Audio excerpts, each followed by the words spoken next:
Hello, everybody. Welcome back to Football United TV. Thank you so much for subscribing recently. We are around 25 off of the 500 mark. So if you can hit that subscribe button now, that would really help us out. Today, we're talking about Man United. They played Brighton yesterday, winning 2-1 just about. And we are joined by Unofficial, Pundit and Talk MU. Guys, how you doing? Good, mate. I'm really good after getting the 3 points yesterday. That was the main thing for me. Yeah, it was close though, wasn't it, mate? Like right at the very end there. And the first half for me was appalling from us. We seem to always do better in the second half. What did you make of it, Pundit man, in your own perspective? I just think our midfield's so weak at controlling games that when do we boss a game? Let's be honest. We don't boss games. We know what Bruno's good at. Bruno's good at the attacking part of the game. He'll always be involved. He frustrates me with things he does, and people know I can be a bit critical of him at times. But other things like he will get involved in the goals, the assists. He'll keep trying. He'll keep going at it. But then I look at players like Pogba. I just told you guys a second ago how I feel about Pogba. I just don't see what he offers to Man United other than stray balls. What else does he offer? And a mishit shot yesterday that everyone's putting down as a worldie assist. This wasn't an assist. It was a mishit shot, complete mishit shot. And luckily, Greenwood was there like a poacher, a bit like a Van Nistelrooy, just to get his head on it. Right? And that's what got us out of trouble. But there was at no point in that game where I felt like, okay, Joe, what, our midfield are controlling this game and we're going to create those chances. It just didn't happen. I've been very vocal about Cavani. I don't feel like Cavani's good enough. For me, when Cavani was brought in, he should have been a bench warmer who comes on when you need him to, because we might be lacking something or we need a goal, and you take a midfielder off and stick Cavani up there and you go more of a 4-4-2, 4-2-4 and just go all out when you really need a goal. Other than that, most of the games he starts, he struggles to have a shot at goal, let alone on target. The same thing yesterday. Didn't have a single shot. There's no link-up play with him and our forward players. There's no link-up play with him and Bruno. If you look at games where Bruno plays with Rashford up front or Martial up front, he's involved in a lot more goals and assists. When he plays with Cavani, it's not that. I see no link-up play between Cavani and Rashford. No link-up play between Cavani and Greenwood. And let's be honest, the second goal came when Cavani came off the pitch. And he had nothing to do with the first goal either. It was a loose ball, lovely little pass from Bruno, perfectly weighted. But Rashford don't have to do much other than just pass it into the net. So yeah, that's key areas for me. Midfield is like, listen, there's a reason why players like Scholes, Zidane, Xavi, Iniesta, Carrick, Keane, all these players, and you can keep going, have always been mentioned as some of the best players ever. That's because they controlled games, they controlled the tempo. We don't do that. We can't dictate a game, and when you want to be the best in the league, that's what you have to do. I thought our defence were fantastic yesterday. See a lot of people criticise our defence. I thought they were really good. That's my honest opinion, because they had to deal with attack after attack. And if you look at the last, I think, 7 minutes, we couldn't string 3 passes together. But every cross that got whipped in, and I give Brighton some credit. They put in some really good crosses. Every cross that came in, other than the cross for the goal, we dealt with. And for me, that's when the defence is playing well. And to get over the line, you need your defence. And I heard someone say it yesterday that we haven't been good for the last couple of months, which I agree with. We haven't been good, but we've kept winning games. Yeah. You do that if you have a good defence, because we're not winning games 4-3, and defence is poor, but we're outscoring teams. Now we're nicking them by a single goal, and that's because the defence have kept us in them games. But you will see people still criticise. They'll go for the easy targets like Lindelof. They'll criticise him. The ball went over his head.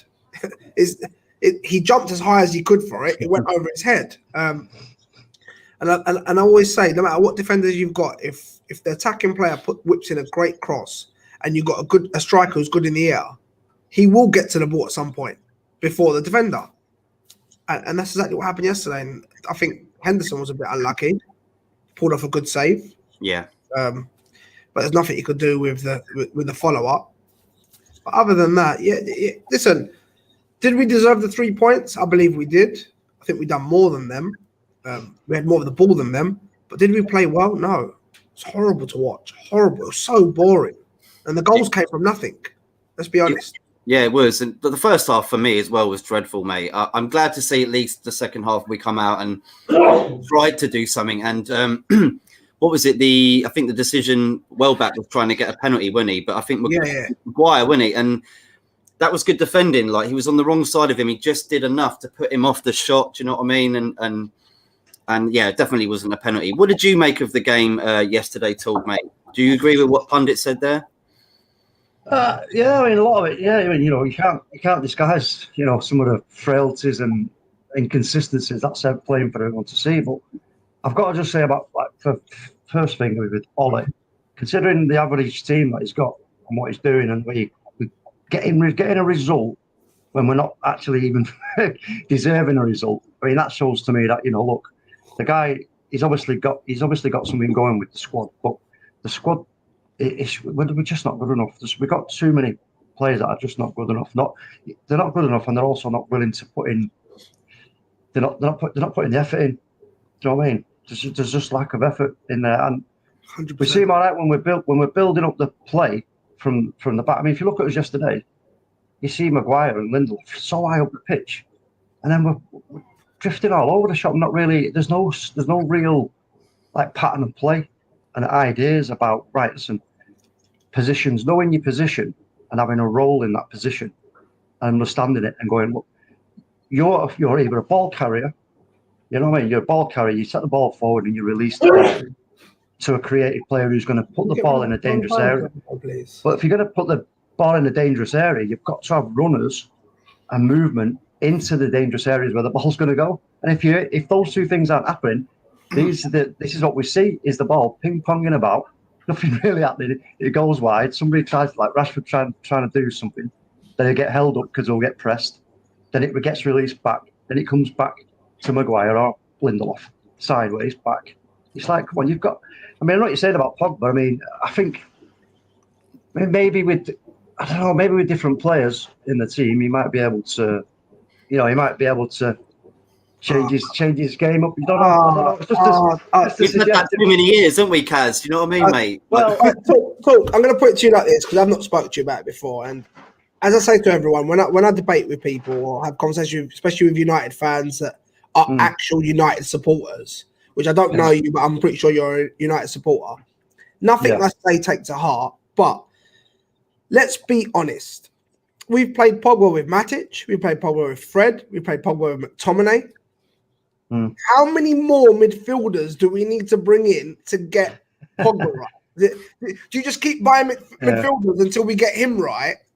Or do you say, do you know what? You don't work, because that whole thing of this team isn't good enough, that doesn't work anymore, because Bruno literally voided that, because he came in and done really well, played with the players that apparently Pogba couldn't play with, and showed that all that's a load of crap. Like, barring. Listen, I've heard so many people say that McTominay's not good enough. This one, blah blah. Our best midfield is Fred, Pogba, Bruno. Well, we saw that yesterday.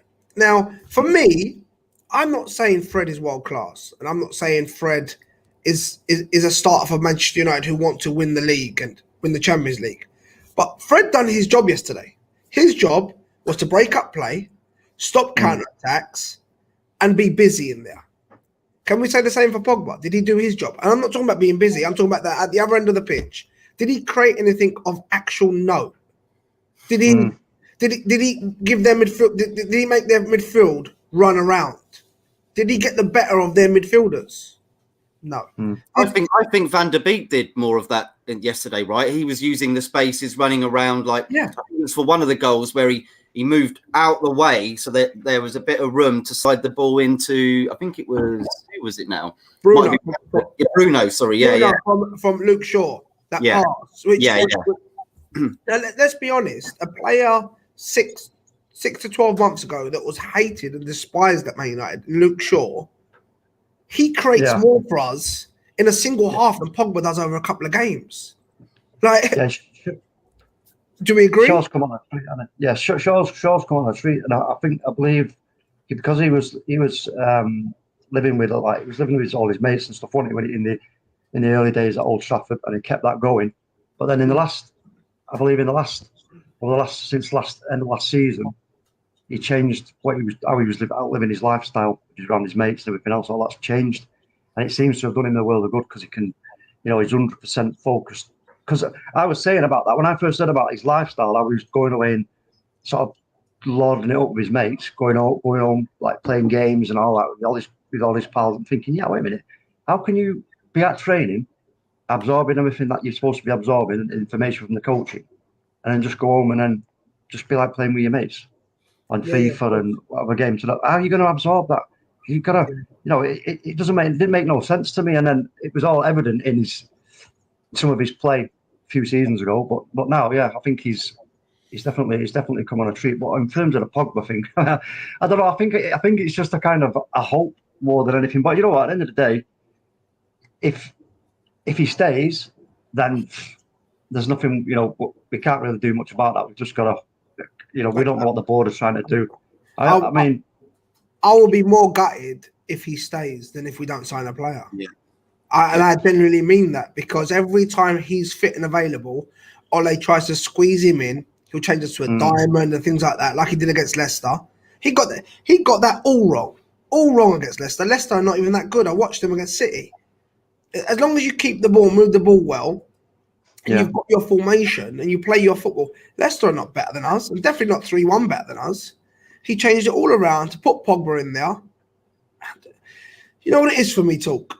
If Pogba's at 8 or 9 out of 10 every game, then I would say, listen, the team are letting him down.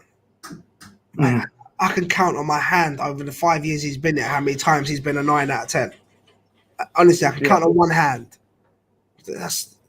I'm sorry. How much do we miss Pogba when he's not there? Because we've just seen him against smaller teams and we struggle to break teams out. So how much do we really miss him? Do you really feel the full effect?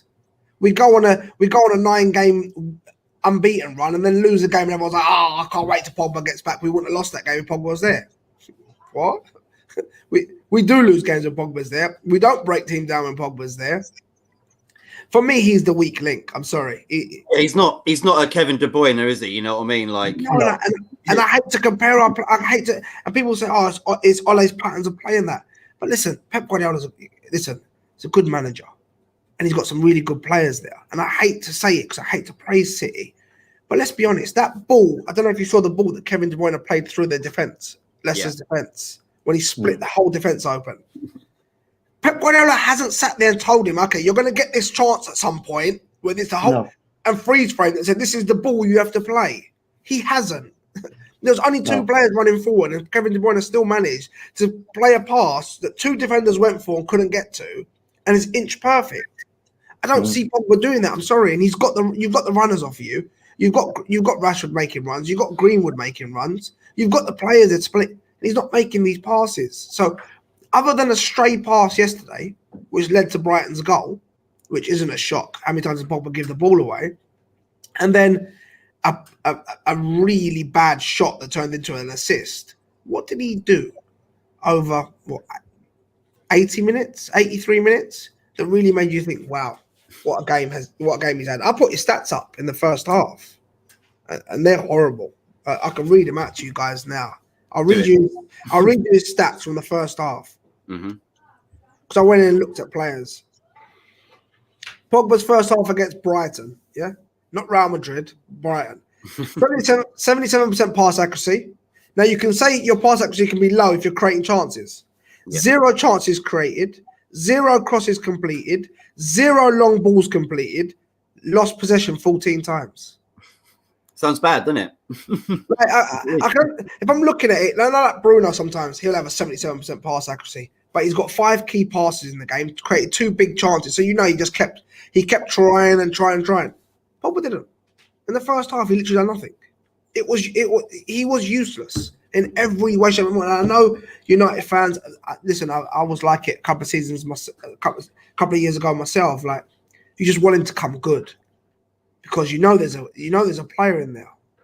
For me, I don't see it. Not anymore. I think he does more bad for us than he does good, and that's the honest truth. When you think about it, if you look at with Bruno and Pogba, and if we have Fred or McTominay, between them three, we should be able to control that midfield area. We should be able to, of course, between them three, keep the ball moving, and have the wide players, and your forwards doing all the moving.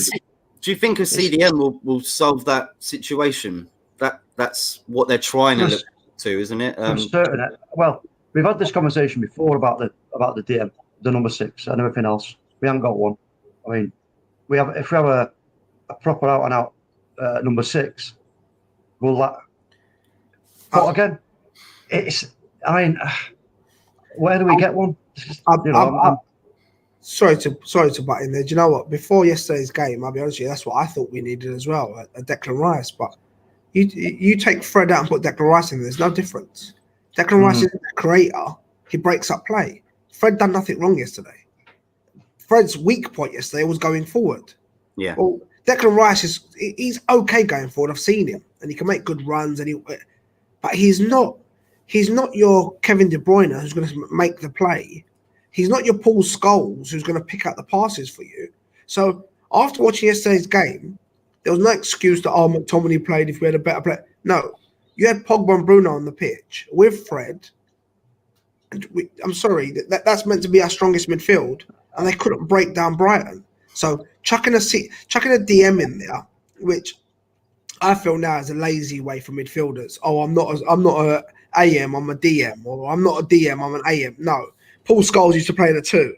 Paul Scholes wasn't great at the defensive part, but he still used to do it. He used to play the 2. You'd get forward and get back. Roy Keane used to do it. You'd get forward and get back. But who's a good DM? Like I said, let's say Ndidi. You put Ndidi there instead of Fred. Ndidi's not going to help us break Brighton down. Ndidi's not going to stop that first goal. It came from across from wide, and Welbeck got his head on it. So what difference does Ndidi make to yesterday's game, realistically? I mean, I know what you're saying, and I think when you look at us, if you go back and watch that game, and then, like I was saying before about the individual responsibilities and roles and understanding what it is you've got to do, if we had that, if that was evident and they understood it. I mean, you look at Manchester City, for example. That's a perfect example of it. They have their own little roles, and they do it really well. They're not like, we find ourselves sometimes we're all over the shop. The ball's just like. I totally listen, talk. I totally agree with you, but the point I'm trying to make here: does Kevin De Bruyne run more than Paul Pogba? Does Gundogan run more than Paul Pogba? So that's why Rodri's sitting there, because these two will do more than what Paul Pogba does. Let's not talk about Bruno. We know Bruno runs a lot, and will always try to get involved. You could take one midfielder out and put a midfielder in that's not doing much, and you would have a problem. Listen, Sir Alex Ferguson didn't sell Paul Pogba for no reason. Believe me, he could see the talent. Let's not. If anyone could spot the talent, Sir Alex Ferguson could spot the talent. Yeah. But he must have clearly seen things in his game that he didn't rate. And like I said, if it was just Manchester United, why did he not do well? Why did Paul Pogba not do well for France over these last 3 games? No assists, no goals, nothing major created, no highlight. Because believe me, if he'd done something great, you would have seen it all over Twitter. Because his fanboys would have put it all over Twitter. He done nothing of note in 3 games for France. Nothing where you could write home about and say, wow. And as much as I hate, listen, I can't stand Liverpool fans, but I see a Liverpool fan put it up about Pogba. Over 5 years at Man United, his highlights are Juventus volleys and winning a cup for France. That's his highlight at Manchester United.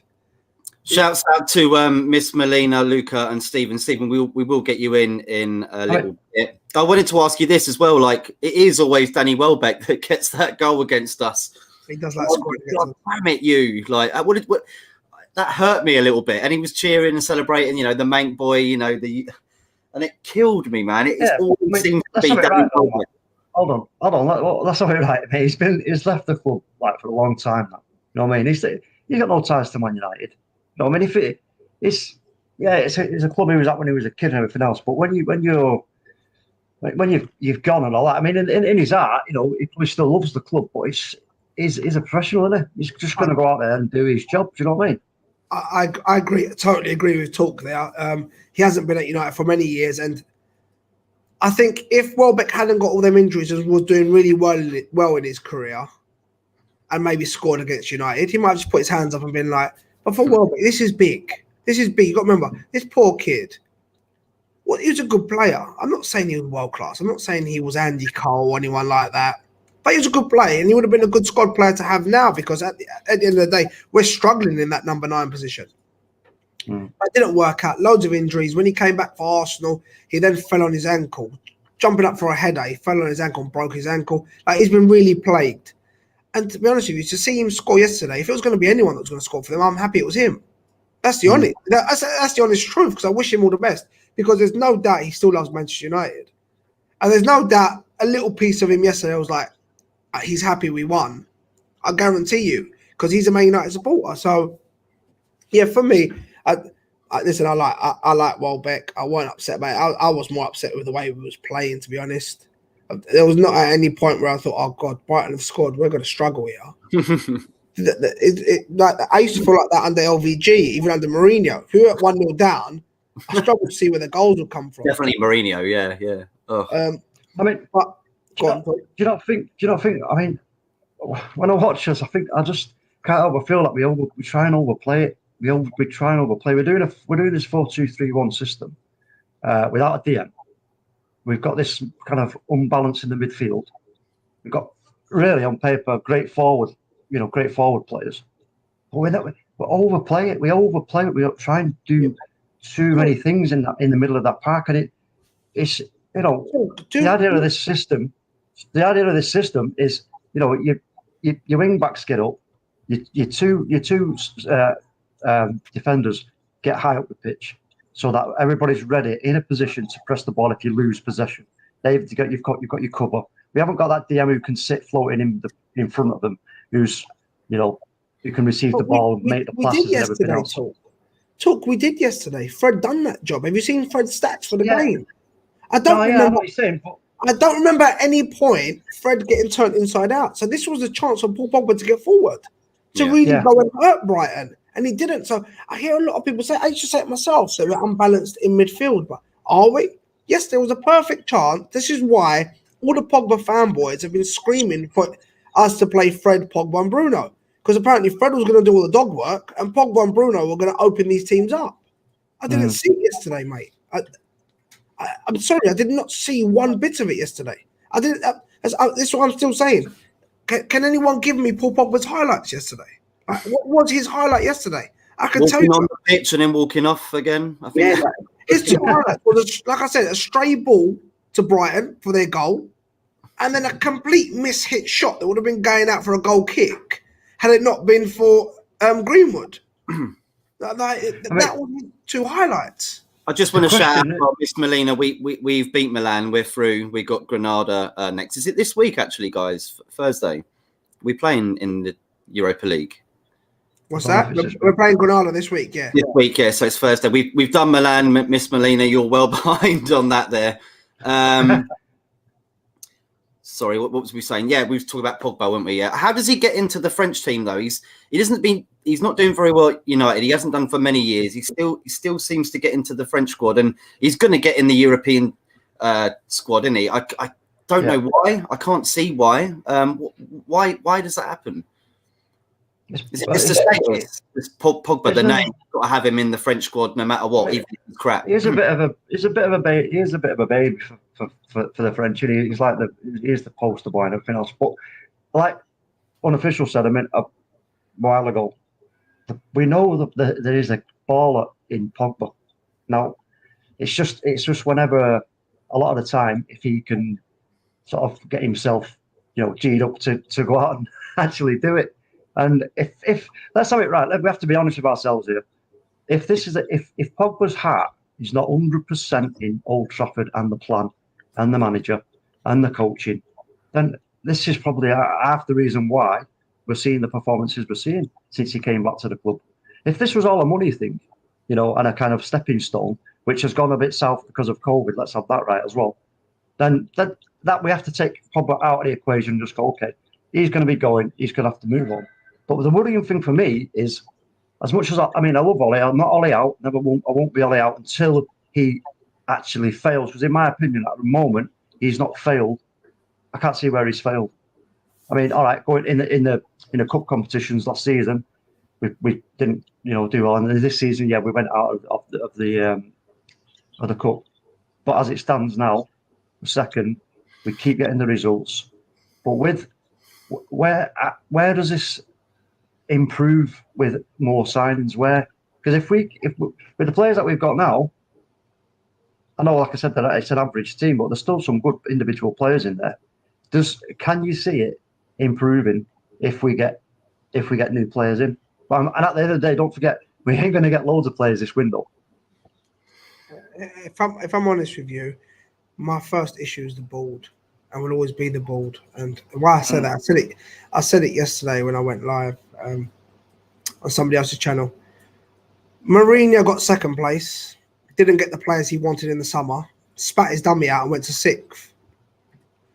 Pogba got third place, didn't get no starters this summer. Let's be honest. Tellez is not a starter. He's not getting ahead of Luke Shaw. And from what I've seen of Tellez, he's not world class. Nothing great. And that's just me being honest.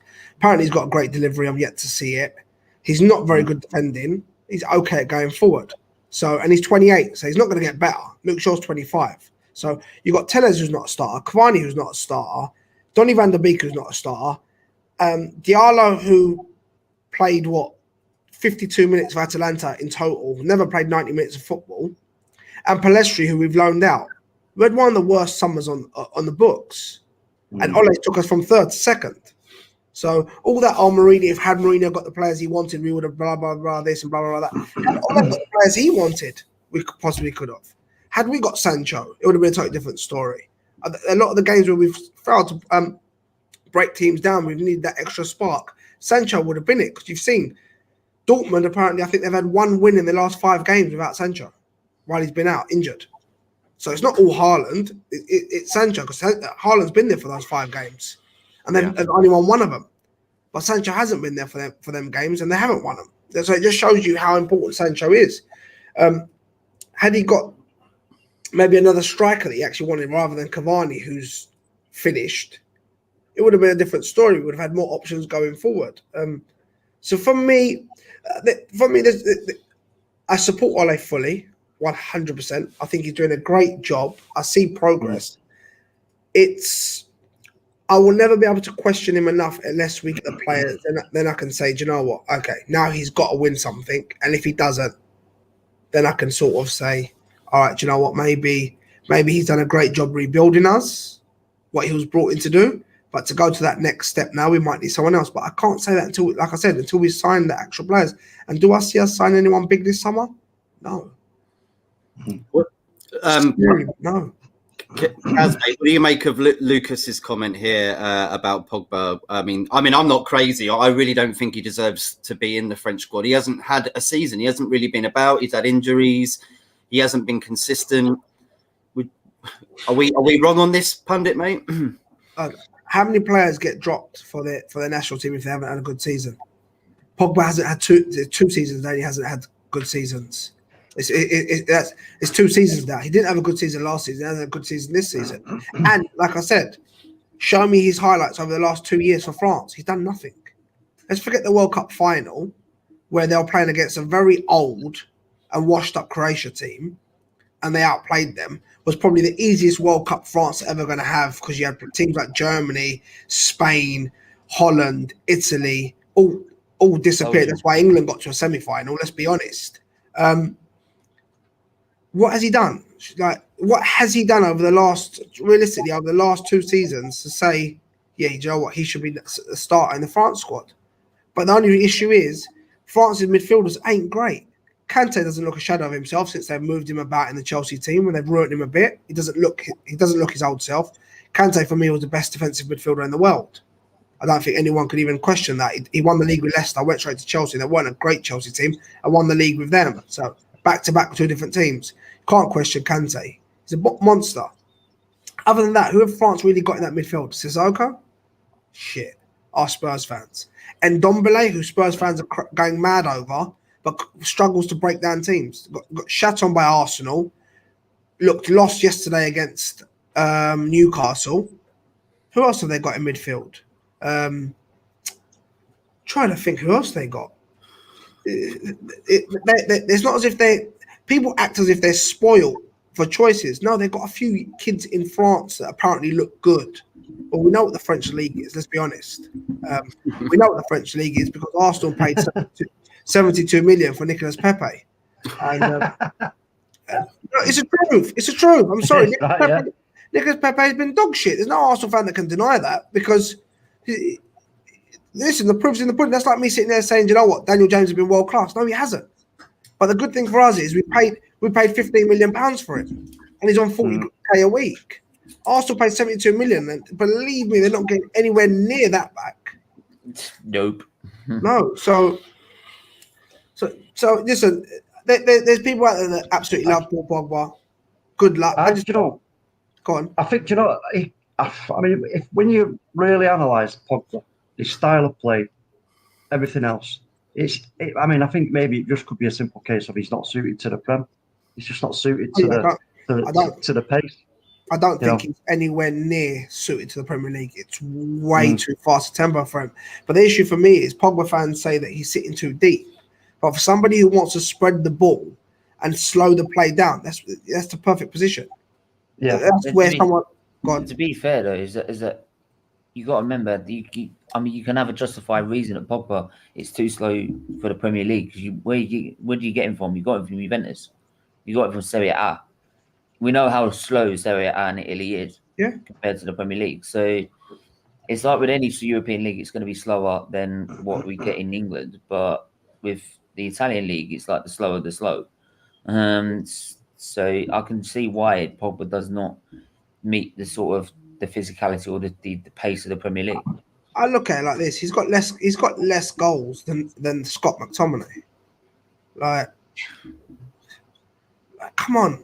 And I'm not saying Scott McTominay is a more talented footballer than Pogba because he's not. But talent don't just get you there. Is Pogba the best midfielder in the world? No. He's not ahead of Kevin De Bruyne, as much as I hate to say it. He's not ahead of Bruno Fernandes. That's just two players off the top of my head, quick. So what's all the fuss about? I don't get it. That's why I say yesterday, show me what he did on the pitch where you could say he was a 9 out of 10, but it was the players that let him down. What did he do? There's nothing you could tell me that. Show me what he done against Leicester where you could say, do you know what? Pogba was fantastic today, but the team let him down. Nothing again. That's two games for us. He done nothing. And then like I said, Pogba's fanboys would have let you know if he done good for France over the 3 games he played. Believe me, they would have let you know. Wasn't even a single tweet about him. There wasn't a single tweet about him over 3 games. Why? Because he done absolutely nothing. So I'm supposed to believe that Man United ain't good enough for him, and now France are not good enough for him either. Is that what I'm supposed to believe? Well, it sounds like where you Arteta in fans, right? They'll have a go at the players when we lose, but if we win, it's all Arteta's doing. It's an absolute masterclass. No. So, are you not an Arteta fan? No, he needs to fuck off now. But do you think your team's good enough? It should be higher than 10th at least. I mean, look at David Moyes. Look at his squad. Above on paper, we should be above them by a mile. And he's he's doing. Should you go? Yeah, but what he's doing. I knew. No. But what he's doing, David Moyes, is what Arteta's not doing. Getting the most of what he's got. Yeah, we can all moan about we ain't got the players, but at the moment you can't do anything until the transfer window. The issue there. Stop spreading your corona markers, please. Sorry about this, boys. The issue there is, and this is what I've said to people before as well. you can't compare what David Moyes is doing to what Arteta's doing. I'll tell you why. If Arteta was allowed to sit back and play the football David Moyes plays, you'd probably be in 5th or 6th like West Ham. He's not. The minute I've seen it with Ole, if Man United are allowed to sit back and Ole can sit in his trenches, we'll beat most teams. The minute we have to go out there and express ourselves, these players ain't good enough and we come unstuck. And the reason why I'm saying this is not even to banter you or to wind you up, but truthfully, do you believe you have a better squad than Chelsea? Man for man? No. Do you believe you have a better man for man squad than Manchester United? No. Then Liverpool? No. City? No.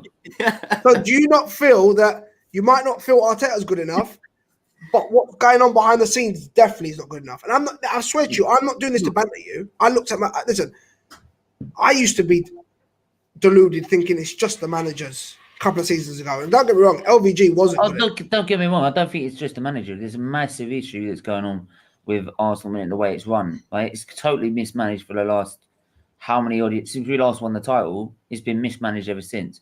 Right? And the way we're going is exactly what Newcastle did, Nottingham Forest did, Leeds United did. Mismanagement completely, and they end up getting towards relegation. And that's the honest truth. If you look at it and look at the history, this is exactly what we're doing right now.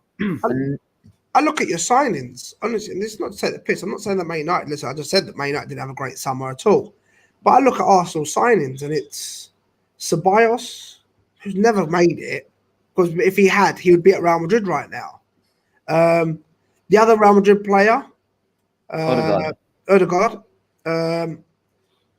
He's not all that, and even if he is, he'll go back to Real Madrid. But let's be honest, again, if he was that good, he would be at Real Madrid because Real Madrid ain't flying. You got to remember something. But the problem is these fans think we're going to go buy him. We're not. At what point has Arsenal at every point lost 50 million quid or something in a year, right? Then had to pay back a loan to a government and then decided we're going to go spend 200 million on in the transfer to give Arteta what he needs. They're never going to do that. No. That's the issue for me, that you look at, if this was a Real Madrid team that was winning everything and they were top of their league and they're unbelievable and these players just couldn't get in because they're behind players like Modric and things like that, you could say, do you know what, they're good players. Like sometimes you can nick a really good player or two from a top team because they're playing really well. Like if you look at Bayern, there's a couple of players that don't get in the Bayern starting 11, but they're decent players. But that's because the Bayern starting 11 is that good. But when Real Madrid are struggling and are shit at the moment, and they're letting these players go, you have to think, do you know what, there's something wrong here. And listen, I have my explanation for why Man United dropped off so much, why Arsenal have dropped off so much. And my explanation is there's no British core. And when people say, oh, you're xenophobe, you only want British players. No, I don't. But a British team has to have a British core. That's a fact. And then you add the foreign players, the flair players, but you have to have a British core. And it's like a Spanish team. Real Madrid and Barcelona will always have a Spanish core. There's no doubt about it.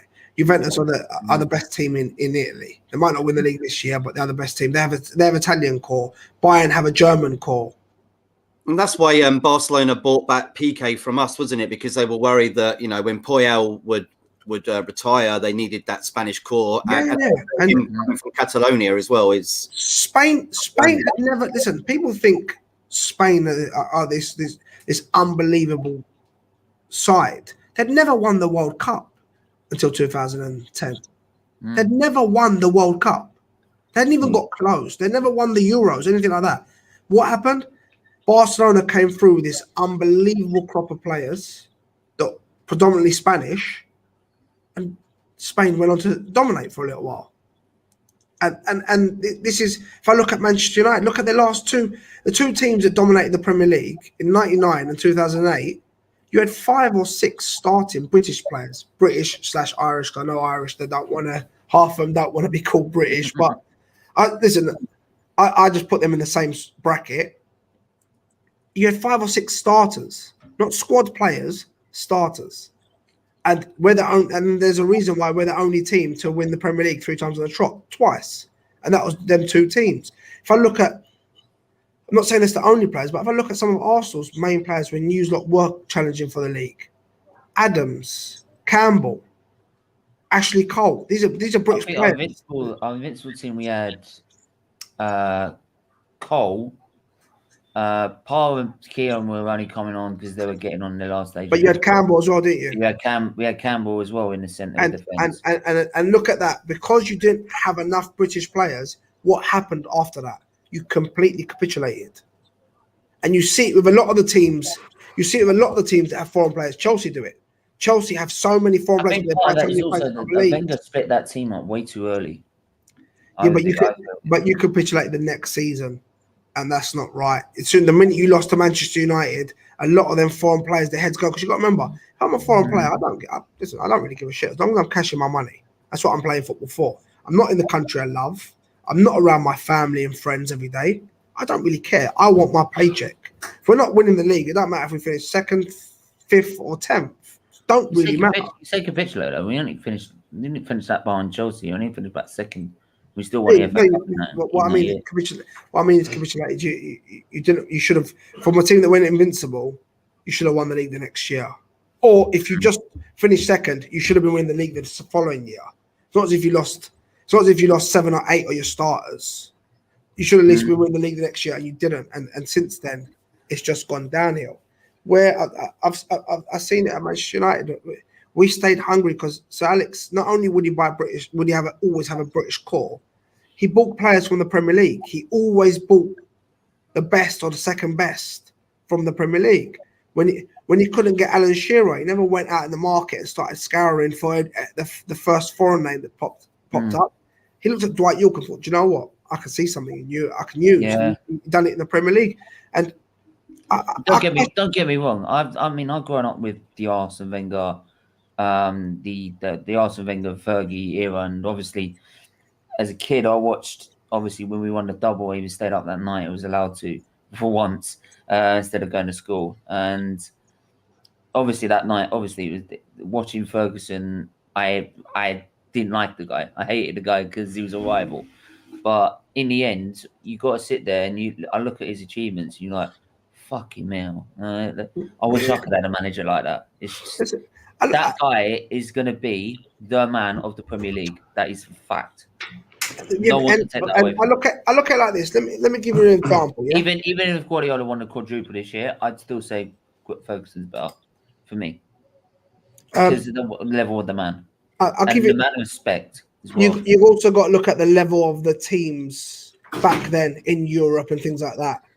When I look at the Premier League right now, Manchester United, who are not great yet, are 2nd.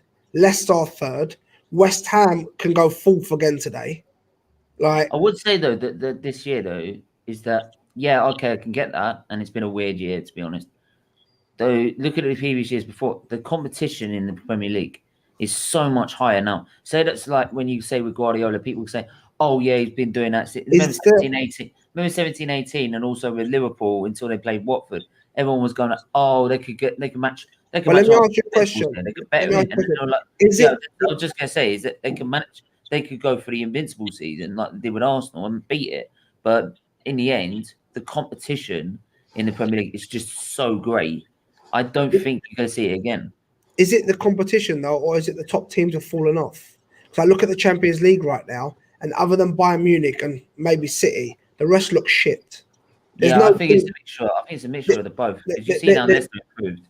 There's no team out there. That's why I was so gutted we went out of the Champions League. I actually think it's easier to win the Champions League at the moment than it is the Premier League. That's the honest truth. Because it's always harder winning your league. Always harder. Ronaldo won 4 Champions Leagues with Real Madrid, but over 9 years only won two league titles. Leagues played over 10 months. Champions League is broke up, and you can win 7 games in the Champions League, and you're the champion. 7 games. Where in the league you can't win. If you win 7 games, you get relegated. That's the difference. In the Champions League, you only have to win 7 games. That's a fact. You can win 3 in your group, 1 in the last 16, 1 in the quarter, 1 in the semi, 6, and then win the final. 7 games you need to win, and you can lose games that way. Oh, I'm glad you make it sound so easy. I've been saying that for years about cup competitions. You know what I mean? It's only a certain amount of games. You get a bit of luck, some good decisions, the right teams, and then bang. But it doesn't mean nothing. It's that you can't measure a team on just doing something in Europe. I mean, No, you can't. It's the league, man. This is what it's about. But that's the thing with Arsenal is that we've been good. If you're playing the FA Cup, for example, in a one-off game, yeah, if we were to turn up on our day, we could beat anyone. But if you're going for over 2 legs, that's where we've always struggled. And this is why I've said that I'm not obviously now because of how far we've gone in the cup, and we've got Granada, and then we're either going to have Ajax or Roma, who I don't fear either one of them, and then the hardest game will be Arsenal in the final. Yes, I want to win the cup now, but to be honest with you, I couldn't give a shit about. Everyone's like, "Oh, you have to win a cup to see success." No, I want to see us challenge for the league. That's what I care about, and then you can throw a cup in there with it. But I look at Arsenal. You won a cup last season, and apparently you're going to kick on now, and you're sitting 10th because that just papered over the cracks. When we came back from the lockdown, you guys had you needed to win 3 games, and you won them 3 games. A bit of luck went your way. City had a really shit day, and you won them 3 games. Listen, you won the cup. You won the cup. No one can take that away from you. But it was just that's what it was. Where I measure it in the league when you have to play week in, week out. Yeah, you're going to go to places that are not always easy to go to. This is what I've said. Like, I don't like people say to me, if you win the Europa League, would you go back to Arteta? I'm like, no. Right? I got rid of Arsene Wenger because I got fed up with finishing top 4. When he started saying top 4 is a trophy, right? That's when I lost it with him. I didn't want to sit in 4th. I want to be challenged for titles again. I want to be challenging for Champions League. But should you guys have looked at the big picture? Because the way I look at it is, and this is a fact, because I had to look at the Man United team at one point when we was finishing 6th, and that I had to open my eyes, because as a stubborn, biased fan, you think your players are better than what they are. But then I had to open my eyes and think, do you know what? You guys are 6th, maybe lower. The quality just wasn't there. And I look at things like, I guess the quality wasn't there, but I think the manager as well is just that we all knew that like the Wenger is just getting so predictable, and I think fans were just sort of disillusioned with the club and the way it was run. And I don't think the board knew they were going to come to an end with him, but they weren't prepared to sort of back the next man.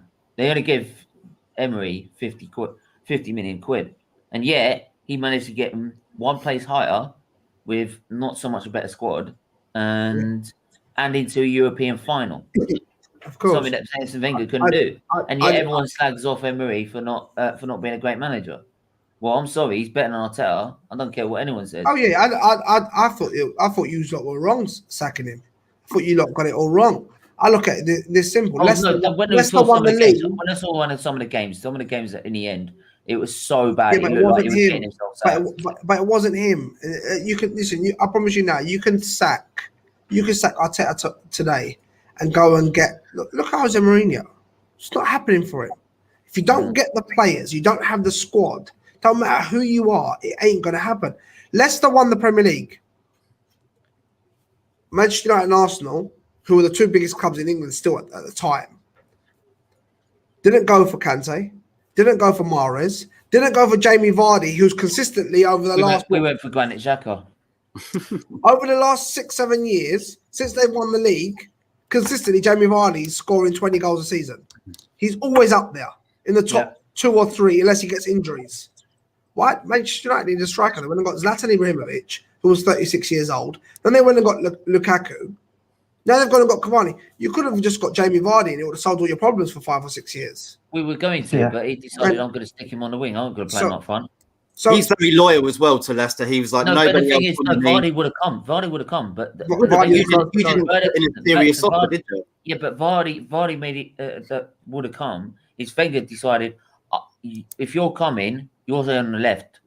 You're not playing up front. And he went, well, fuck that. I play up front. I'm not sitting on the wing. I just don't get it. And again, that's another thing when the manager is like, well, if you can't work out Vardy's got to play up front, what can we do? So it's so simple. Leeds won the league. Sir Alex Ferguson tried to buy one of their players. Can't remember what player it was. And they said, we're not giving you him, but you can have Eric Cantona. So Alex was like, excuse me? What? Okay. They never voted for Cantona because they didn't think Leeds would sell Cantona. Blackburn won the league. What do? We nick players like Henning Berg because That's you need to nick the best in the And league. when it Newcastle as well with Andy Cole, right? Yeah, It's like Kante as well. Like York, Aston Villa. We finished like second, and I think Chelsea weren't even in top 4, right? So we could have quite easily gone in and said like we want Kante, right, and bought him. But no, we decided to pay £5 million extra, right, and get Granit Xhaka, which I saw it with United before Ole came in.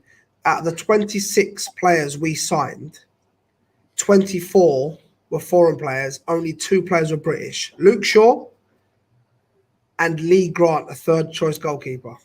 And I'll be honest with you, 99% of them players are a load of shit and don't deserve to be at Manchester United. Where, like I said, we could have gone and got Riyad Mahrez, who would still be on the right wing for us. We could have gone and got Kante. Now we wouldn't be talking about needing a DM. But we didn't. We didn't bother. We was looking at other garbage. And this is what happens. So can I just ask? I was just going to ask. Do you feel that Arteta needs to go then? No, I don't. Stephen's like, what? But anyway, Arsenal got their own things. But I mean, for Pundit, mate, how do we starting from the summer window when we see the targets who we're going to be getting, who comes in? How do we fix this? How do we fix this problem of the inconsistency and actually become a team that is, because Ole's not going to change from this system now. We know that that's what he wants to do. Even though he didn't use that in his winning, what he won over in Molde. He didn't use that. He used the 4-3-3. That was his choice. So why he chose this particular system for Man United, I don't understand. But there are, even if we bring in like Rich there was saying, we need a defender, right winger, the striker, the DM, etc. Even still, when I look at it and analyse how it's been going, where I don't see how. I need somebody to sort of maybe convince me that it's gonna, it's gonna work. There's two things that have to happen here, Tom. Number one, Ole has to pick his formation, and I don't give a fuck I don't care if we get hit by COVID and only got half our squad. I don't care who's fit and available, and if Pogba all of a sudden had a new haircut and looks fresh, and he might be able to play 60 minutes today. You pick your formation and you stick, whether that's 4-2-3-1, if that's the formation he likes, and you stick with that formation. So when you're going to go and play a big game against Leicester, you don't stop moving it around so you can put Pogba on the wing, who's then going to come in, so you're basically playing a diamond. You don't do things like that. And then you wouldn't it's just the Arsenal game. I don't get why I was expecting Rashford on the left and actually Muller Bellerin. When I saw the lineup, I thought, why aren't they putting him on the left or on the right? You put him on the left. He would have destroyed Bellerin. The best game we've played this season was 4-2-3-1 against Manchester City. The best team in the league. Not just by the way they play, but for their squad depth and everything. They're the best team in the league. As much as I hate it. I hate it. But that's the best team in the league. And we played them off the park that day because we played our formation. So that's the first one. Number two, we have to sign a couple of players. We realistically, we're not going to get a CDM, a CB, a RW, and a striker and all that. We have to pick two. For me, we need a winger more than a striker because we don't actually have any wingers. I'm sorry. That we actually our only out and out winger. Rashford's a wide forward. Our only out and out winger is Daniel James. Yeah, that's number one. You're doing that to wind me up, man. Don't start the other allergy. So I think we need to sign two players in, like someone like Sancho and a different midfielder, because I think Pogba's going anywhere and Matic is done. So we need to sign that should be two big signings, and then I think we need to get a third player, like a squad player, who can either be young or progress, or someone who's maybe 28, 29, who a bit like a Tellez, but I'm not saying a defender, but someone who could come in and will be a part of the squad and will play when called upon and things like that. That's what I think we need to do. But Ole also needs to, as much as I'm Ole in, he needs to pick his formation that he's going to stick with, whether it's a big game or a small game. A bit like, I don't like Klopp, but a bit like what Klopp, no matter how many injuries Liverpool have, no matter what's going on, no matter what the game is, home or away, sticks to the plan. He Stick to the sticks plan. to his plan, and if it works, it works. It doesn't, it doesn't. It's that simple. And That says to me as well that there may be a bit of a untrust in the players' abilities. You know, Yeah. if you're not showing trust in the players' abilities, then you're gonna try and ask them to do different things. Then this can cause a problem. Lucas Vlog's comment there. It's pretty simple. Just move to the Scottish Premiership. That's what I think Arsenal should do. I think I can give him an example of how they get back into being a top 4 team, but I don't think most Arsenal fans will like it. By Chelsea. No, they need to go out and sign 4 or 5 players over the next, or 6 players over the next 2 transfer windows from the Premier League, the best that they can buy in the Premier League. I'm sorry, and build from there. Stop trying to go and find players like Thierry Henry. It's not happening. It's not happening. You're not going to find another Thierry Henry, another Patrick Vieira. That's not happening. Start signing players from the Premier League who will help you move up the table, and then you can start adding the flair players to it as well. Yeah, I've mentioned players like Basuma, Lamptey, Max Aaron's even, Vendia is another one. Those sort of players. That Ward-Prowse, right? That'd be a great partnership with Partey. Connor Cody. Yeah, Connor Cody, maybe. I think someone like Connor Cody. That's my honest truth. Danny Ings up front would be a great one as well. Yeah, it's just Arsenal fans ain't going to want that. You know, I just want to throw a spanner. They want the most extravagant person of all. We're going to go on, Tom. Throw a spanner in the works quickly, just as an ending. So let me just ask Pundit, if Pep Guardiola had our squad at the start of this season, where would we be now? Where do you think we'd be? Top 4. Do you think he would have? Do you think Pep could have got that squad we've got into the position they're in now? It's a difficult one, isn't it? I've sat long and hard thinking about that one, mate. Because I don't think he could have. And the only reason was not because Ole's better than him, but for the simple fact of he would want us to play his football, and I don't think 70% of them players there are not good enough to play his football. That's the truth. I'll give you an example. I'll give you a prime example. Bruno Fernandes has been brilliant at what he does. Could he play for Pep Guardiola? No. That's a fact. Pep Guardiola does not like players who give the ball away a lot. He doesn't. It's that simple, and that's a fact. And that doesn't mean that Bruno's a bad player. It's like Barcelona. I spoke to one of my mates who's been a Barcelona supporter since he was a kid. So he's been supporting them for nearly 30 years. And he said there's good players that don't make it at Barcelona, not because they're not good enough, but it's because they can't play our style of football. It's from grassroots. It's from 6, 7 years old. They're taught that keep ball, tiki-taka football. And if you can't play that at Barcelona, you don't make it at Barcelona.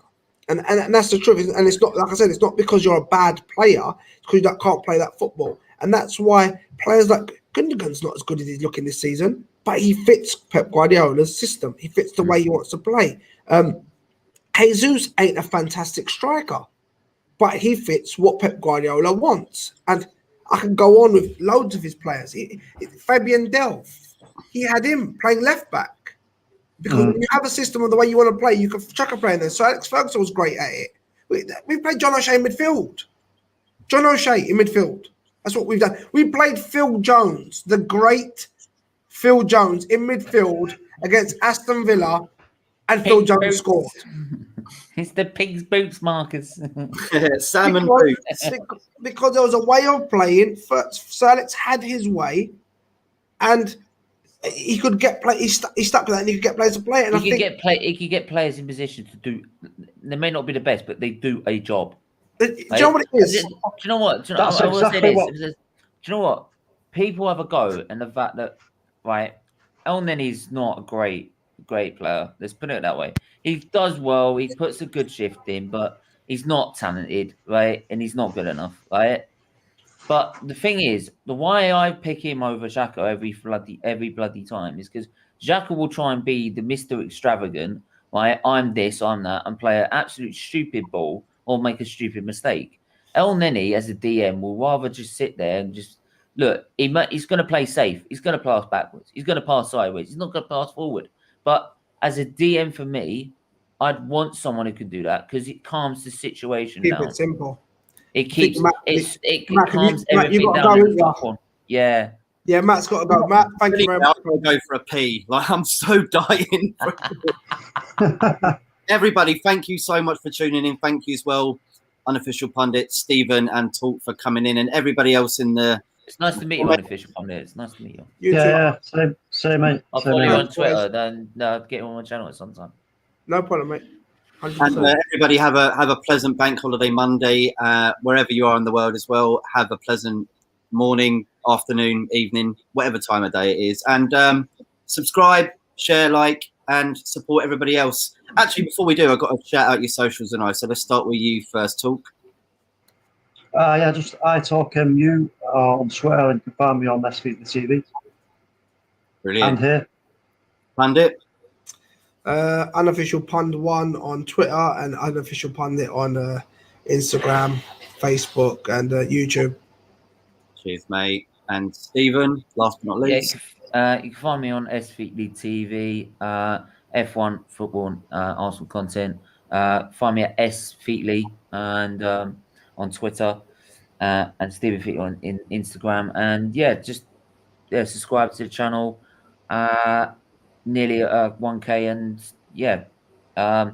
just mentioned about the Romano stream. We're hoping it's it's a bit of problems, but we're hoping it should be Wednesday. Brilliant. If not, it'll be later on. It's definitely happening, but it'll be later on. Brilliant. Everyone, thank you for tuning in today, and see you later. Ciao.